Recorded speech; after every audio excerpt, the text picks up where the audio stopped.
حضرت مولانا ندیم احمد صاحب مدرسہ انوار العلوم میں خطاب فرما رہے ہیں، سماعت فرمائیں۔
میری ماں اور بہنوں، اللہ تبارک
یہ الگ بات ہے کہ ہمارے سامنے عورتوں کی وہ محنتیں نہیں آتی، لیکن اس کا مطلب یہ ہرگز نہیں کہ اللہ کے یہاں ان کی محنتوں کا انہیں کوئی اجر اور ثواب نہیں۔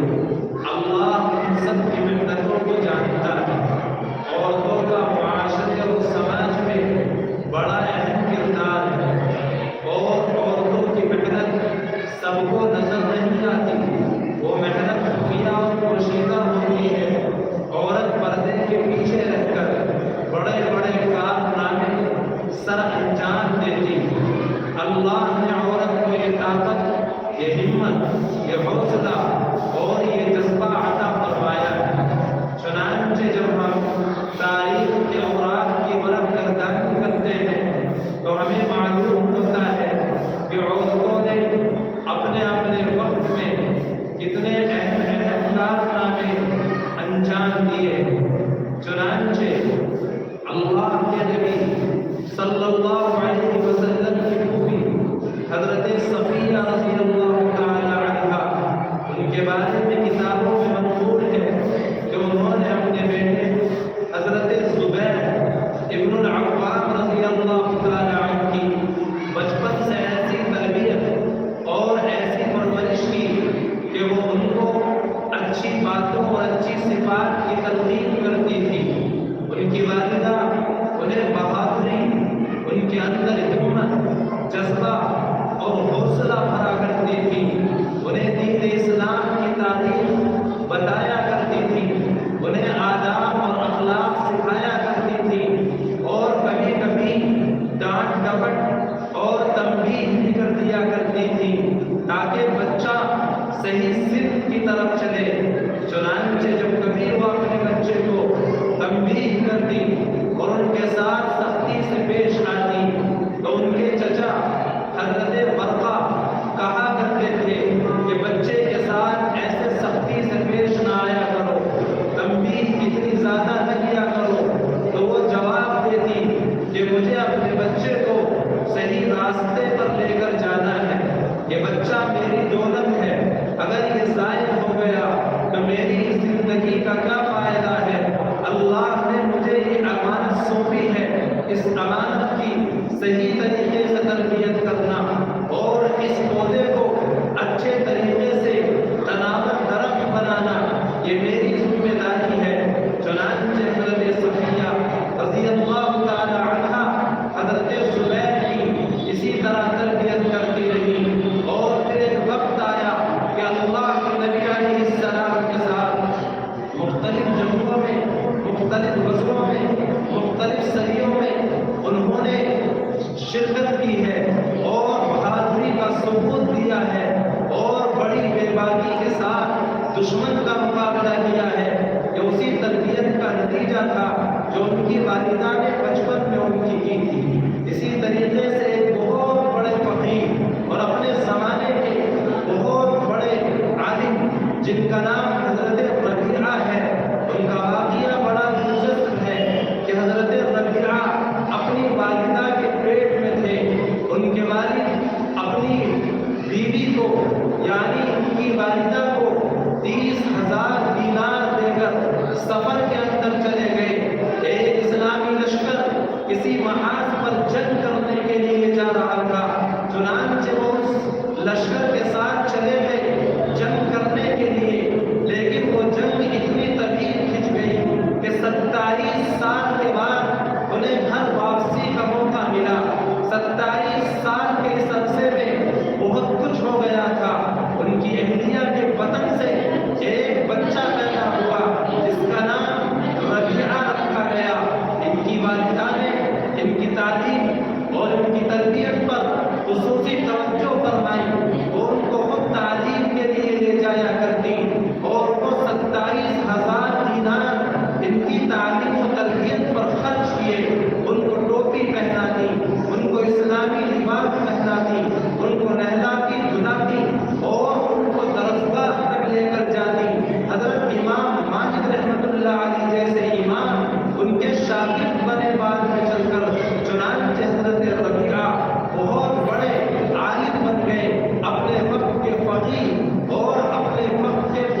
دنیا کے اندر وجود نہیں ملا تھا۔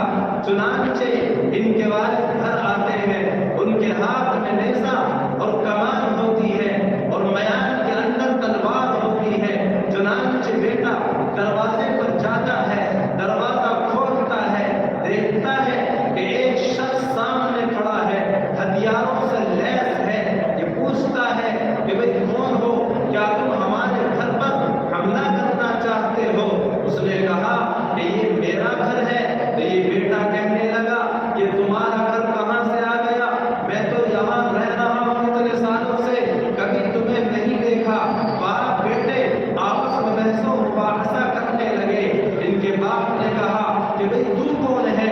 میں تیرے اوپر کیس کروں گا اور قاضی کی عدالت میں جاؤں گا کہ یہ شخص میرے گھر کے اندر گھس آیا ہے اور میری عزت سے کھیل رہا ہے۔ ان دونوں میں یہ بحث و مباحثہ بڑھ گیا اور آس پاس کے لوگ بھی جمع ہو گئے۔ قریب میں حضرت امام مالک رحمت اللہ علیہ کا گھر بھی تھا۔ امام مالک بھی آ گئے اور آس پاس کے لوگ بھی آ گئے اور اس بحث و مباحثے کو اور اس جھگڑے کو سلجھانے لگے۔ چنانچہ تمام لوگوں نے کہا ان کے والد سے کہ یہ آپ کی اہلیہ جو ہے وہ حمل سے تھی، اس کے بعد یہ بچہ پیدا ہوا۔ آپ کے جنگ میں چلے جانے کے بعد انہوں نے اس کو پروان چڑھایا ہے، اس کو پالا پوسا ہے اور آج یہ نوجوان اور تناور درخت کی شکل اختیار کر چکا ہے۔ چنانچہ اس کے بعد میں وہ اندر آئے اور اندر آنے کے بعد باپ بیٹوں نے ایک دوسرے سے پیار و محبت کے ساتھ ملاقات کی۔ اس کے بعد نماز کا وقت قریب تھا تو ان کی اہلیہ نے کہا کہ آپ جا کر پہلے نماز ادا کر دو۔ چنانچہ وہ نماز کے لیے چلے گئے۔ وہاں نماز سے فارغ ہوئے تو نماز سے فارغ ہونے کے بعد مسجد کے اندر حلقہ لگا، وہاں پر بہت سارے لوگ بیٹھ گئے۔ دیکھا کہ لوگوں نے ایک نوجوان کو گھیر رکھا ہے، اس کے چاروں طرف لوگوں کا ہجوم ہے اور ایک نوجوان بیچ میں بیٹھا ہوا ہے۔ اس نے اپنے سر پر عمامہ باندھ رکھا ہے اور ٹوپی پہن رکھی ہے اور ایک اس نے کپڑا ڈال رکھا ہے کہ جس کی وجہ سے اس کا چہرہ صحیح سے نظر نہیں آ رہا۔ چنانچہ لوگ اس کے ارد گرد بڑی عقیدت سے بیٹھے ہوئے ہیں، بڑی محبت کے ساتھ بیٹھے ہوئے ہیں۔ ان کے سامنے اللہ کے نبی علیہ السلام کی حدیثیں بیان کرتا ہے اور وہ لوگ ان حدیثوں کو سنتے ہیں اور ان کو یاد کرتے ہیں اور ان کو اپنے کاغذ پر لکھتے ہیں۔ امام مالک بھی اس حلقہ درس کے اندر موجود تھے، جو چاروں اماموں میں بہت بڑے امام ہیں اور اللہ نے ان کو بڑا علم عطا کیا تھا، وہ بھی اسی حلقے کے اندر موجود تھے۔ چنانچہ ابو عبد الرحمن کو اس نوجوان پر بڑا رشک آیا، یہ پہچان نہیں سکے وہاں کہ یہ تو میرا بیٹا ربیعہ ہے۔ چنانچہ انہوں نے گھر آنے کے بعد اپنی بیوی سے اس کا تذکرہ کیا کہ میں مسجد میں نماز کے بعد بیٹھ گیا، وہاں پر ایک حلقہ لگا ہوا تھا اور ایک نوجوان ان کو دین سکھا رہا تھا۔ اللہ کے نبی علیہ السلام کی حدیثیں ان کے سامنے بیان کر رہا تھا۔ مجھے اس پر بڑا رشک آیا، کاش میرا بھی کوئی بیٹا ہوتا اور وہ بھی اسی طریقے سے دین کی خدمت کرتا اور مجھے رشک ہوتا اور خوشی ہوتی۔ کتنا خوش نصیب ہے وہ باپ کہ جس کا ایسا بیٹا ہے کہ جس کو لوگوں نے چاروں طرف سے گھیر رکھا ہے اور اللہ نے اس کو یہ مقام اور مرتبہ عطا فرمایا ہے۔ اور ان کی بیوی کہنے لگی کہ میں آپ کو ایک بات بتاؤں گی، اس سے پہلے آپ نے یہ سوال نہیں کیا کہ آپ جو مجھے دینار دے کر گئے تھے ان کا میں نے کیا کیا۔ چنانچہ انہوں نے پوچھا کہ میں تمہیں رخصتی کے وقت میں 27,000 دینار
ذمہ داری بھائی کی اپنے سر پر لے لی، اور یہ بہن کیا کرتی، اس نے پہلے علم حاصل کیا اور پھر اس کے بعد حافظ ابن حجر کو جو ان کے بھائی تھے ان کو پڑھایا کرتی تھی، ان کو ادب سکھلایا کرتی تھی، اس کے بعد محدثین کے حلقوں میں ان کو لے کر جایا کرتی تھی۔ اس بہن کی محنت کا اثر تھا کہ آگے چل کر یہ اتنا بڑا امام بنا کہ بخاری شریف جو قرآن کریم کے بعد سب سے بڑی کتاب ہے اور سب سے صحیح کتاب ہے، اس کی شرح لکھی اس بچے نے، اور ایسی شرح لکھی کہ آج تک کوئی اس کتاب کی ایسی شرح نہیں لکھ پایا ہے۔ یہ حافظ ابن حجر کا مقام ہے۔ امام شافعی رحمۃ اللہ علیہ کے جتنے اس مسلک کے ماننے والے جو علماء ہیں اس میں پہلا نمبر اگر کسی کا آتا ہے تو وہ حافظ ابن حجر اسقلانی رحمۃ اللہ علیہ کا آتا ہے کہ آج اپنے وقت کا علم کا پہاڑ تھا، یہ علم کا سمندر تھا، اللہ نے علم اتنا عطا کیا تھا، ایک بہن کی محنت تھی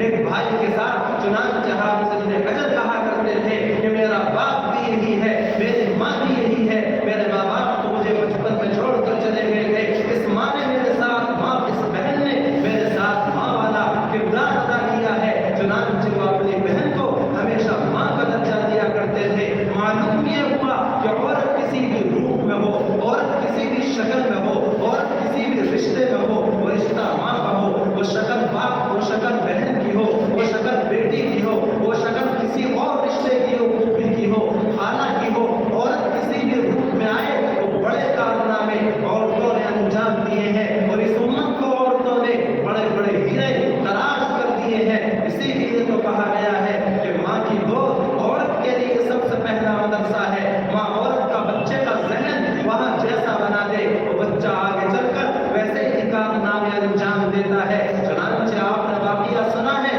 کہ ایک ماں نے اپنے بچے کو بچپن میں یہ تربیت دی کہ بچے، اے میرے پیارے بیٹے، کبھی جھوٹ مت بولنا، ہمیشہ سچ بولنا ہے، چاہے تمہاری جان داؤ پر لگی ہوئی کیوں نہ ہو۔ واقعہ بڑا مشہور ہے، بہت طویل واقعہ ہے۔ اس بچے نے اپنے دامن سے ماں کی اس نصیحت کو باندھ لیا۔ چنانچہ اس بچے کو تعلیم حاصل کرنے کے لیے اس ماں نے بھیج دیا کسی دوسرے شہر کے اندر، اور ساتھ میں اس کو کچھ اشرفیاں جو اس زمانے کے اندر چلا کرتی تھی وہ بھی دے دی۔ چنانچہ راستے میں ڈاکو مل گئے، ڈاکو ہر آدمی کو روک رہے تھے اور سب سے معلوم کر رہے تھے کہ تمہارے پاس کتنا مال ہے، لاؤ نکالو۔ ہر آدمی جھوٹ بول کر اپنا مال بچانا چاہتا تھا، اپنی جان بچانا چاہتا تھا۔ جب اس بچے کا نمبر آیا ڈاکوؤں نے اسے بھی روک لیا اور اس سے پوچھا کہ اے بچے بتاؤ تمہارے پاس کتنا مال ہے اور کہاں ہے؟ اس بچے نے سچ بولا اور اس نے کہا کہ میرے پاس تھیلی ہے،